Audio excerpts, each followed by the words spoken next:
Teacher job మీ లక్ష్యమా? అయితే మన uptake jobs వారు మీకు అందిస్తున్నటువంటి అమూల్యమైన అవకాశం. మన అప్టేక్ జాబ్స్లో మీకు కావలసినటువంటి సబ్జెక్ట్ వీడియోలు మీరు ఎంతసేపు అయినా చూసుకోవచ్చు, ఎన్నిసార్లైనా చూసుకోవచ్చు. దానితో పాటుగా టెస్టులు రాసుకోవచ్చు. ఎవరైతే టీచర్ జాబ్ సాధించాలని లక్ష్యంగా పెట్టుకున్నారో, కోచింగ్ వెళ్ళటానికి సమయం లేదనుకుంటున్నారో, లేదా కోచింగ్కి వెళ్ళటానికి అంత ధనం వెచ్చించలేమనుకుంటున్నారో, ఇలాంటి సమస్యలతోటి బాధపడేటువంటి విద్యార్థులకు మన అప్టేక్ జాబ్స్ వారు అందిస్తున్నటువంటి అమూల్యమైనటువంటి అవకాశం. అయితే వెంటనే మన అప్టేక్ జాబ్స్ను డౌన్లోడ్ చేసుకోండి. అతి తక్కువ సమయంలో మీకు కావలసిన సబ్జెక్టులను మీకు కావలసినంతసేపు చూసుకుంటూ మీ విజయంలో మన అప్టేక్ జాబ్ను కూడా భాగస్వామి చేస్తారని అందరికీ ఆల్ ది బెస్ట్ చెప్తూ మీ అప్టేక్ జాబ్స్. రైట్, ముందుగా ఉష్ణోగ్రత గురించి చూద్దాం.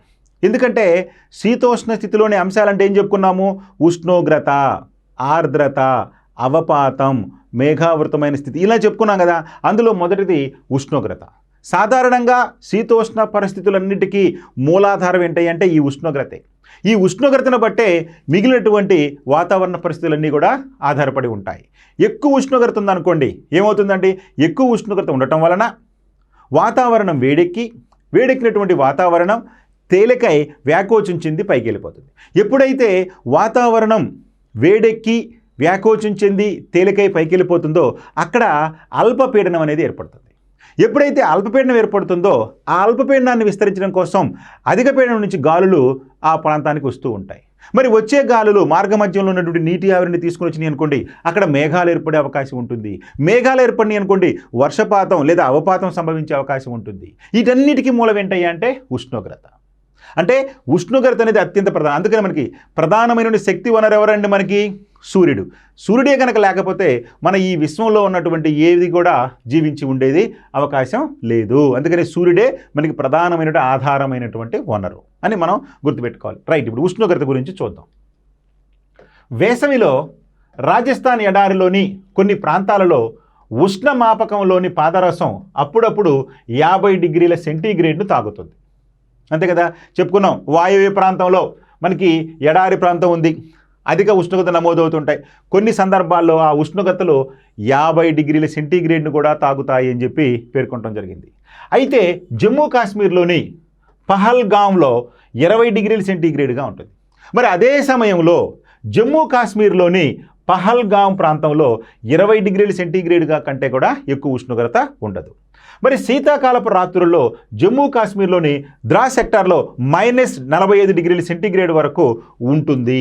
చూడండి, అంటే ఈ యొక్క రాజస్థాన్లోని దారి ఎడారి ప్రాంతంలో ఉష్ణమాపకంలోని పాదరస మట్టం, ఉష్ణోగ్రతను కొలిచేటటువంటి ఉష్ణమాపకంలో పాదరస మట్టం ఎక్కడికండి 50 డిగ్రీల వరకు చేరుతుంది.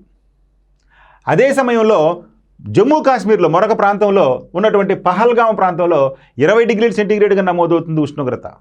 ఇక శీతాకాలపు రాత్రుల్లో అదే జమ్మూ కాశ్మీర్లోని ద్రాస్ ప్రాంతంలో ఉష్ణోగ్రతలు -45 డిగ్రీల వరకు ఉంటాయి. అంటే అత్యల్ప ఉష్ణోగ్రత నమోదవుతూ ఉంటాయి. మరి మరోవైపు తిరువనంతపురంలో 22 డిగ్రీల సెంటీగ్రేడ్ ఉష్ణోగ్రత ఉండవచ్చు. తిరువనంతపురం అంటే దక్షిణ భారతదేశం, కేరళలో. ఇక్కడ ఉష్ణోగ్రతలు 22 డిగ్రీల సెంటీగ్రేడ్ వరకు ఉండవచ్చు. సో చూడండి, అంటే స్థూలంగా తీసుకున్నప్పుడు భారతదేశం మొత్తానికి దాదాపు ఒకే రకమైన శీతోష్ణ పరిస్థితులు కల్పిస్తున్నప్పటికీ ప్రాంతీయంగా ఈ విభేదాలు అనేవి మనం గమనించవచ్చు.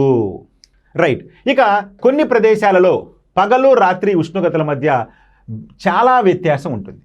కొన్ని ప్రాంతాలలో పగలు రాత్రి ఉష్ణోగ్రతల మధ్య వ్యత్యాసం చాలా ఎక్కువగా ఉంటుంది. దారి ఎడారుల్లో పగటి ఉష్ణోగ్రత 50 సెంటీగ్రేడ్ వరకు పెరగవచ్చు. అదే రోజు రాత్రుల్లో అదే ప్రాంతంలో 15 సెంటీగ్రేడ్కి ఉష్ణోగ్రత పడిపోయే అవకాశం ఉంటుంది. అంటే మన దేశంలో ఒకే ప్రాంతంలో రాత్రి పగల మధ్య వ్యత్యాసం ఎక్కువగా ఉండే అవకాశం ఉంటుంది. అది ఉదాహరణకు తీసుకుంటే దారి ఎడారి ప్రాంతం. ఈ దారి ఎడారి ప్రాంతంలో మనకి 50 డిగ్రీల సెంటీగ్రేడ్ వరకు ఉష్ణోగ్రత పగటిపూట నమోదైతే రాత్రులందు దాదాపు 15 డిగ్రీల సెంటీగ్రేడ్కి పడిపోతుంది. అంటే దాదాపు ఎన్ని డిగ్రీలు అండి? 35 డిగ్రీల సెంటీగ్రేడ్ వ్యత్యాసం ఉంది. అంటే పగలు ఎంత ఉష్ణోగ్రత ఎక్కువగా ఉందో రాత్రి అయ్యేసరికి అంత ఉష్ణోగ్రత పడిపోయే అవకాశం ఉంటుంది ఈ దారి ఎడారి ప్రాంతంలో. మరోవైపు అండమాన్ మరియు నికోబార్ దీవులలో లేదా కేరళలో పగలు మరియు రాత్రి ఉష్ణోగ్రతల్లో ఎక్కువ తేడా ఉండదు. ఇదేంటండి పగలు రాత్రుల్లో తేడా ఎందుకు ఉండదండి అంటే మనకి సముద్ర ప్రభావిత శీతోష్ణ స్థితులు అంటాం. అంటే సముద్ర ప్రభావితం, మనకి సముద్ర ప్రభావితం ఉన్నటువంటి ప్రాంతాలలో పగటిపూట ఎక్కువ ఉష్ణోగ్రతలు ఉన్నప్పటికీ మనకి చుట్టూ ఉన్నటువంటి నీరు తొందరగా వేడెక్కదు కాబట్టి వేడెక్కినటువంటి భూ ప్రాంతాలపైన ఆక్రమించడం కోసం ఈ చల్లని ప్రాంతమైనటువంటి సముద్రాల మీద నుంచి గాలులు ఈ భూపాటాల మీదకి వచ్చేసి ఉష్ణోగ్రత ఎక్కువ కాకుండా, అంటే ఉష్ణోగ్రత ఎక్కువ నమోదు కాకుండా, తీవ్రంగా ఉండకుండా రక్షిస్తుంది. అదే రాత్రి సమయాలు అయ్యేసరికి క్రమంగా చుట్టూ ఉన్నటువంటి సముద్రాలు వేడెక్కడం ప్రారంభించుంటాయి. కాబట్టి రాత్రి అయ్యేసరికి ఈ వేడిగా ఉన్నటువంటి ఉష్ణోగ్రతలు ఈ యొక్క భూమి మీదకి వచ్చేసి అక్కడ భూమి మీద తక్కువ ఉష్ణోగ్రత నమోదు కాకుండా మళ్ళీ ఇది భూమి మీద తక్కువ ఉష్ణోగ్రత నమోదు కాకుండా ఈ యొక్క సముద్రాల మీద నుంచి వేడిగాలులు వస్తూ ఆ భూమి మీద ఉష్ణోగ్రతలను కొంచెం పెంచేటట్టు చేస్తాయి. అందుకనే సముద్ర ప్రభావిత ప్రాంతాలైనటువంటి అండమాన్ నికోబార్ దీవులు లేవచ్చు, లేదా కేరళ తీరంలో కావచ్చు, రాత్రుల పగల ఉష్ణోగ్రతల వ్యత్యాసం అంత ఎక్కువగా అంటే ఎడారి ప్రాంతంలో ఉన్నంత ఎక్కువగా ఇక్కడ ఉండవు. రైట్, ఇక అవపాతం. ఉష్ణోగ్రత గురించి చర్చించుకున్నాం కదా, ఆ తర్వాత అవపాతం. ముందుగా అవపాతం గురించి చర్చించుకునే ముందు ఉష్ణోగ్రత గురించి మనం ఒక పాయింట్ చెప్పుకోవాలి. ఉష్ణోగ్రత దేని మీద ఆధారపడి ఉంటుందండి? ఉష్ణోగ్రత అనేది సూర్యకిరణాల యొక్క వాలును బట్టి ఆధారపడి ఉంటుంది. సాధారణంగా మన భారతదేశం అక్షాంశాల పరంగా ఏం చెప్పుకున్నామండి?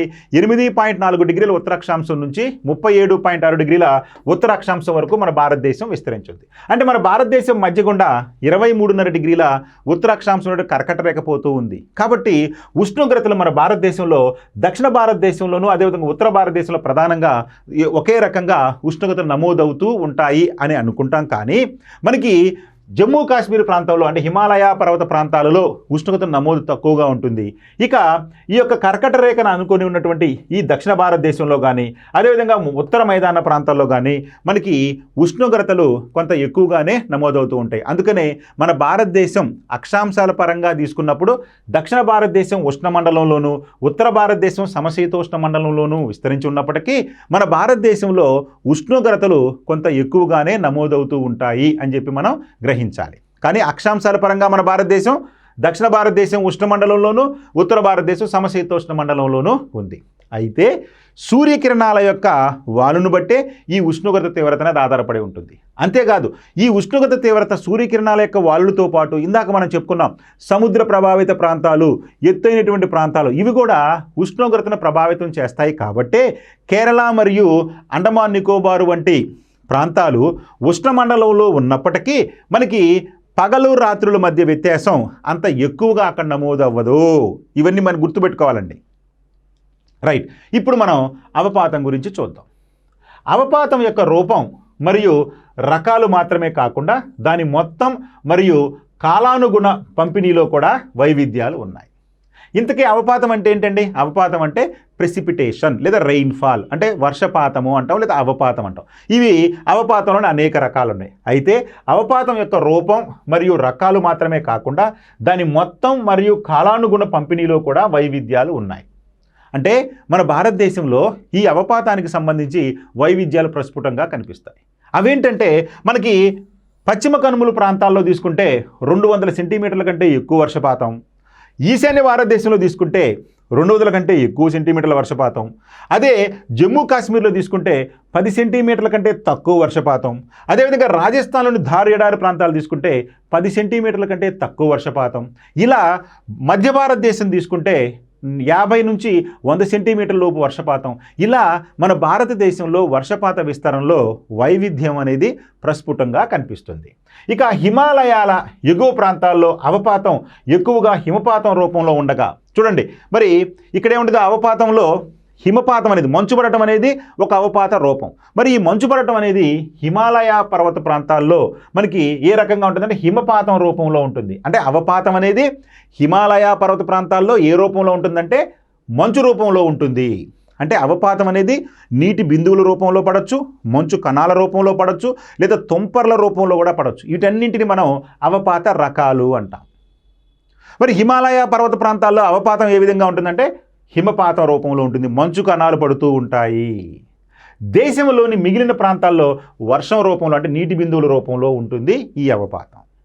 వార్షిక అవపాతంలో తేడాలు మేఘాలయలో 400 సెంటీమీటర్ల కంటే ఎక్కువ నుండి లడఖ్ మరియు పశ్చిమ రాజస్థాన్లో 10 సెంటీమీటర్ల కంటే తక్కువగా ఉంటుంది.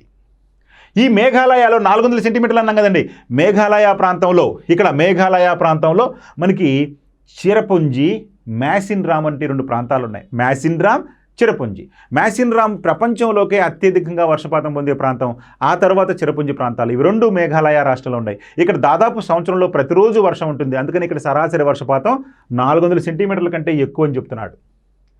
అదే సందర్భంలో మనకి రాజస్థాన్లో ఉన్నటువంటి ఈ ప్రాంతంలో 10 సెంటీమీటర్ల కంటే వర్షపాతం ఉండదు సంవత్సరంలో. సో ఈ విధంగా అవపాతంలో కూడా మనకి వైవిధ్యం ప్రస్ఫుటంగా కనిపిస్తుంది మన దేశంలో.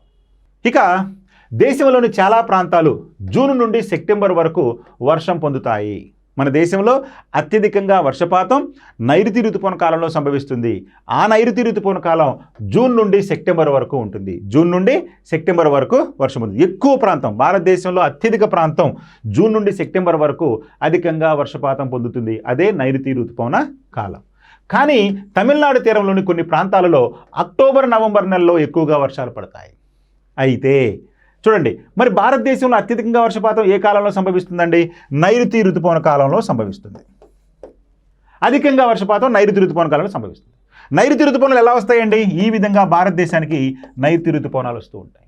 మరి నైరుతి ఋతుపవనాలు ఈ విధంగా వస్తున్నప్పుడు పక్కనే ఉన్నటువంటి తమిళనాడు ప్రాంతంలో పక్కనే ఉన్నటువంటి ఈ తమిళనాడు ప్రాంతంలో నైరుతి ఋతుపవనాల వల్ల వర్షం ఎందుకు సంభవించదంటే, ఈ పశ్చిమ కనుమలు ఎత్తుగా ఉండటం వలన ఈ నైరుతి ఋతుపవనాలు ప్రవేశించేటప్పుడు ఇవి అడ్డగించటం వలన భారతదేశం యొక్క దక్షిణ కొన, అంటే ద్వీపకల్పం యొక్క దక్షిణ కొన వెడల్పు తక్కువగా ఉండటం వలన మనకి ఈ యొక్క పైకి లేచినటువంటి గాలులు, పశ్చిమ కనుమలను ఆనుకొని పైకి లేచినటువంటి గాలులు అవి మళ్ళీ కిందికి దిగేసరికి తమిళనాడు తీరం దాటి వెళ్ళిపోతాయి. అందుకని ఈ ప్రాంతము నైరుతి ఋతుపవనాలకు వర్షఛాయా ప్రాంతంలో ఉంటుంది.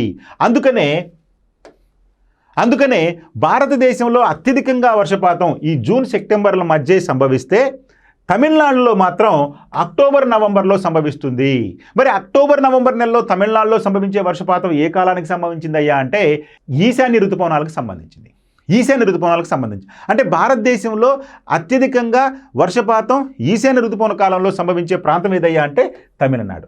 ఏ ప్రాంతం అయితే నైరుతి ఋతుపవనాల వలన వర్షపాతం పొందదో అదే ప్రాంతం అక్టోబర్, నవంబర్ నెలల్లో అనగా ఈశాన్య ఋతుపవన కాలంలో సంభవిస్తుంది. అదే తమిళనాడు తీరం.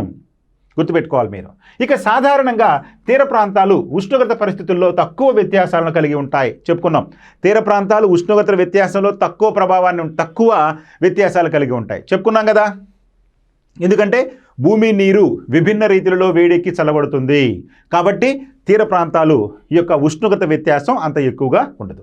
దేశం లోపల భూభాగంలో కాలానుగుణ వ్యత్యాసాలు ఎక్కువగా ఉంటాయి. కానీ దేశం భాగంలో అంటే అంతర్గతంగా తీసుకుంటే ఇక్కడ సముద్ర ప్రభావం తక్కువగా ఉంటుంది. అందుకని పగటిపూట ఎక్కువ ఉష్ణోగ్రత ఉంటుంది, రాత్రి అయ్యేసరికి చల్లగా ఉంటుంది.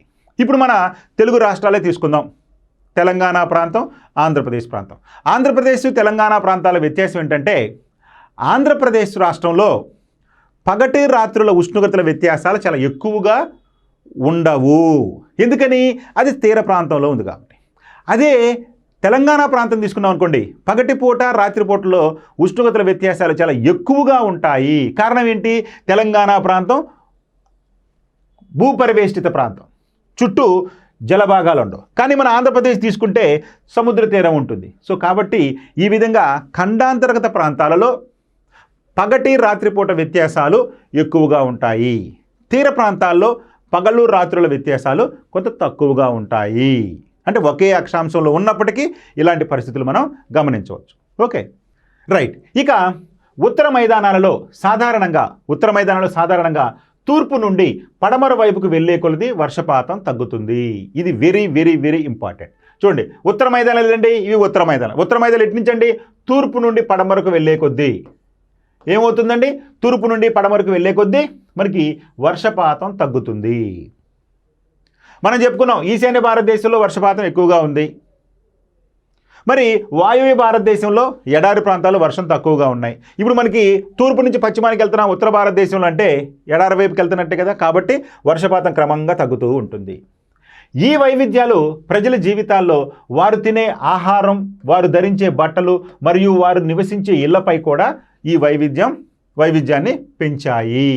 సో ఈ విధంగా మన ఆహారపు అలవాట్లలో కావచ్చు, మనం ధరించే దుస్తుల్లో కావచ్చు, మనం నిర్మించుకునే ఇళ్లల్లో కావచ్చు, ఈ వైవిధ్యం అనేది ప్రస్ఫుటంగా కనిపిస్తుంది.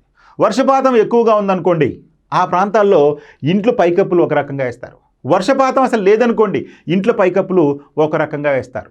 మరి ఎక్కువ ఉష్ణోగ్రతలు ఉన్నాయనుకోండి, మనం కాటన్ దుస్తులు ధరిస్తాం. అదేవిధంగా చల్లని వాతావరణం ఉందనుకోండి, మనకి వెచ్చగా ఉండేటటువంటి ఉలెన్ వస్త్రాలు ధరిస్తూ ఉంటాం. సో కాబట్టి మన ఆహారపు అలవాట్లు, మనం వేసవి కాలంలో ఒక రకమైన ఆహారం తీసుకుంటే శీతాకాలంలో మరొక రకమైన ఆహారం తీసుకుంటాం. మరి ఉత్తర భారతదేశంలో ఎక్కువ చపాతీలు తింటే దక్షిణ భారతదేశంలో మనం ఎక్కువగా రైస్ తింటూ ఉంటాం. అంటే మనకి ఇక్కడ ఉష్ణోగ్రతలు ఎక్కువగా ఉంటాయి కాబట్టి మనం చపాతీ లాంటి వేడి వస్తువులు తింటే మనకి ఇంకా వేడి వచ్చేసి మనకి ఆరోగ్యం చెడిపోయే అవకాశం ఉంటుంది. సో కాబట్టి శీతోష్ణ పరిస్థితుల్లో మన ఆహారపు అలవాట్లు కావచ్చు, మన దుస్తులను కావచ్చు, లేదా మన గృహాలను కావచ్చు ప్రభావితం చేస్తాయి. ఓకే.